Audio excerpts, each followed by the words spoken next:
Hey everyone, it's Mark. This is my recap for Pokémon Journeys episode 93. Your name is Françoise. This was the 1178th episode of the Pokemon anime and the first episode of 2022. This is usually where I'd say something like, there's so much to break down this week, so let's get into it. But let's be honest, there's not a whole lot to break down with this episode, but I'm gonna give it my best shot, so here we go.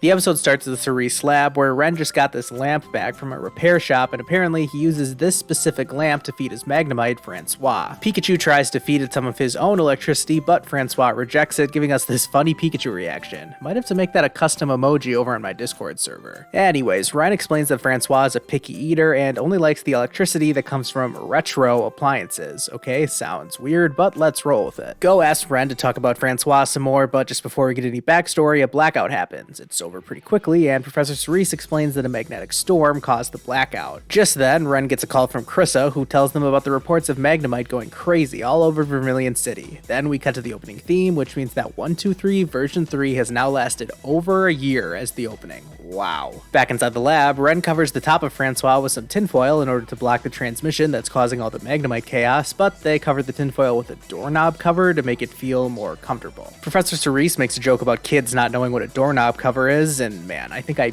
barely remember my grandparents having doorknob covers back in the day, but maybe I'm just making that up. Anyway, since apparently the Magnemite are only going wild in the center of Vermilion City, Ashko and Ren decide to head outside the city in order to keep Francoise safe. They hop on Dragonite and Flagon to get away, but Ren freaks out because he's scared of heights. To help him calm down, Go asks Ren to tell him the story about how he met Francoise, and we enter backstory mode. I'm guessing this must have been a few years ago when Ren was still a student, and he went into this cafe that was decorated with a lot of antiques. Apparently, this Magnemite like to come in and eat electricity from this old chandelier, and before we get any more of this backstory, we cut back to the present where some of the crazy Magnemite have caught up with them. Apparently, they want to take Francoise with them. They eventually start attacking as they try to get Francoise, so Ash decides to try and fend them off while Go and Ren try to escape with Francoise. They tick to the ground in order to get away, and Go even distracts the Magnemite by putting Ren's lab coat on, which somehow confused the Magnemite into thinking he had Francoise. Back at the lab, Krissa and Professor Cerise figure out that the strange transmission causing the Magnemite to act weird is coming from space, directly above Vermilion City. Back in the forest, Go is cornered by a ton of Magnemite and sends out Cinderace to fight back. While all of this is going on, Ren continues to make his escape while we learn more about he and Francoise's backstory. Apparently, this Magnemite at the cafe began to grow close to Ren since they both went there all the time, but when Ren tried to feed it electricity, the Magnemite would only eat from that one old chandelier. Back in the present day, Ren tries to sneak past a group of Magnemite feeding off a car engine, which of course fails horribly. Ash and Go's battles both end abruptly when the Magnemite just decide to fly away, and neither of them have any idea why. Ren has resorted to hiding from the other Magnemite in a dumpster, which happens to be right across the street from, you guessed it, the same old cafe from the flashbacks. Speaking of which, the next flashback is about the owner telling Ren that the cafe is closing, and was I the only one who thought it was unusual that they kept showing the same guy up at the counter in these flashbacks? I thought for sure he was going to show up in the episode outside of these flashbacks at some point, but I was wrong. Anyways, the owner gives Ren this lamp after Ren decided he would take the Magnemite that also loved the cafe back home with him, but apparently the Magnemite didn't like anything that Ren had for him, as it only wanted to eat from that old chandelier. When Ren from the past opened the window when he saw it was snowing, this Magnemite took the chance to run away. Before we get any more of this flashback, some more wild Magnemites show up in the present and attack Francoise, knocking its tinfoil and doorknob cover off. This causes Francoise to get affected by the strange transmission as well, and it flies away just as Ash and Go show up, and it turns out they did a terrible job of trying to run away from where the transmission was, since all of the Magnemite have now come together in a huge blob right above them. For some reason, lots of the Magnemite begin sticking together, which is usually what happens when Magnemite evolve, but not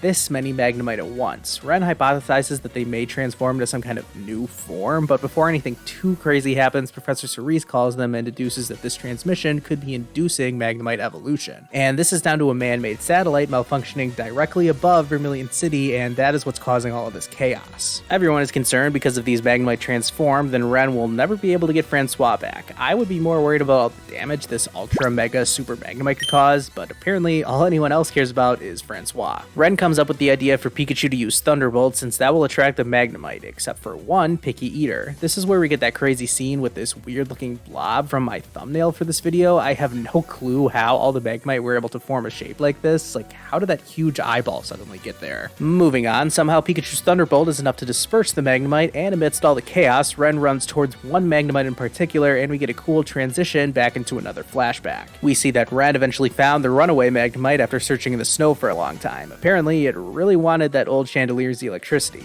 Ren takes it back to his place, and Magnemite is touched by all the effort that Ren went through for it, even to the point of getting frostbite on his hands while searching through the snow. The Magnemite finally accepts Ren and starts to eat from the laptop that Ren got from the cafe, and this is when Ren decides to nickname the Magnemite Françoise. Back in the present, this same Magnemite is electrocuting Ren, but eventually he gets through to it by calling out its name, which calms Françoise down. Actually, it was kind of inconclusive what caused the Magnemite to stop acting crazy, and they can't decide whether it was a miracle or just a coincidence that the exact moment that the satellite's transmission stopped was right then. Either way, the day is saved and the episode ends with that cafe reopening for no given reason. I guess Ren had something to do with it, and we learned that the cafe is called the Cafe Françoise, which is where Françoise the Magnemite got its name. I'm giving this episode a 5 out of 10 rating. This episode probably will not be making any top 10 lists anytime soon, but I do hope to have my top 10 rating of the best Journeys episodes of 2021 out this week, so be sure to subscribe so you don't miss that one. Anyways, when I finished watching this episode, I just sat there thinking about how I was going to manage to find anything interesting to talk about with this episode, and I don't know, there just wasn't much of substance going on here. I will say that the episode did a good job of making us care about Ren and Françoise. Their backstory was cool to hear and all, but I'm still left unsatisfied with this episode because what was the point of any of this? Ren has just been a side character so far in Journeys, and Françoise the Magnemite has appeared even less, so what is the point of giving us so much backstory about these two? Like, will there ever be any follow-up to this, or any more Ren-focused episodes? I doubt it, and that's why I can't give this episode a higher rating than a 5 out of 10. If this was leading to something, then cool, but since I'm fairly certain that this will lead to absolutely nothing, I am left wondering what was the point of this entire episode. I guess that's why they call it filler. Thankfully, the preview for the next episode actually gave me some good title and thumbnail material, which I desperately needed this week, as it looks like we're getting an episode of what goes Pinsir getting jealous and sad when it sees its crush Heracross getting close with a Lilligant. Somehow, this will lead to Ashko and Chloe meeting up with Erika in order to do some Pokemon flower arranging, so I guess this episode will also check Leafeon off the list of evolutions that Chloe and Eevee need to meet. The anime also confirms some more stuff about the Legends Arceus special coming later this month, including that Brock will be in it. Okay, cool, I guess? I don't know. This didn't hype me up too much, but apparently a lot of other people got excited when they saw this, so I figured it would make for some good YouTube clickbait for the title and thumbnail. With that said, I have 2 videos planned for this week that will actually be of some substance, not clickbait, as my one thing Ash needs to do in every region video for 2022 will be out soon, and I already mentioned the top 10 Journeys episodes of 2021 list. I plan on getting both of those videos out before the next new episode of Journeys. Thank you all so much for watching this video. Be sure to leave a like, subscribe, and all the rest of it, and I'll see you guys next time.